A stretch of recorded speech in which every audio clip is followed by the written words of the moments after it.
We just returned from the GPM cold season precipitation experiment held in Ontario, Canada. And it was a very successful experiment. We collected the bulk of the data that we went up there to get, and I think everybody's very happy with the data set. I would say that it did not snow across the northern interior of the United States and southern Canada as much as we had hoped it would this year, but surprisingly enough, even given the relative lack of snow that we had, we got all the events that we basically wanted. One of the objectives for this field campaign was to test the range of snowfall intensities that occur, and the idea being there that we would be able to sort of find where it is in that spectrum of events that we would actually be able to detect falling snow from space with the GPM core satellite.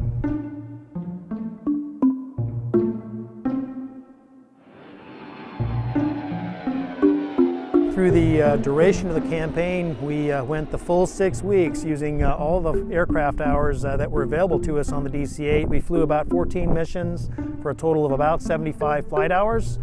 I sort of assumed we would show up and basically burn out our flight hours in a very short time up there in frequent heavy snowfall events. And what actually transpired is that we ended up using the entire duration of the field campaign to get our data sets, because the snow events were sort of spaced fairly regularly and were not that heavy, and we kept wanting to get the heavier event, and it took us a while to get that. As you can see, it's snowing pretty good here this morning at the care site. Some pretty nice large aggregates.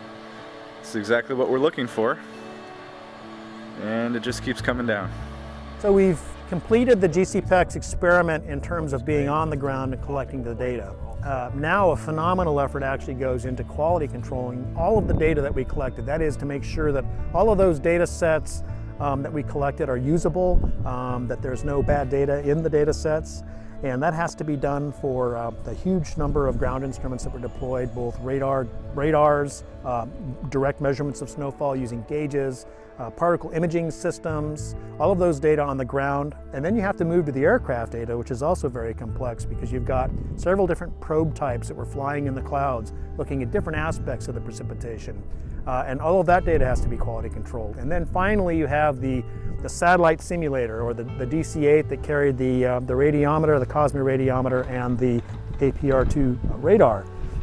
And all of those data have to be, and we're talking gigabytes and terabytes really of data that has to be quality controlled. That will take on the order of 6 months to a year to accomplish. And that connection between what I measured during this field campaign to what I think I'm going to see in space essentially encompasses the development process of making an algorithm to retrieve the snowfall from space.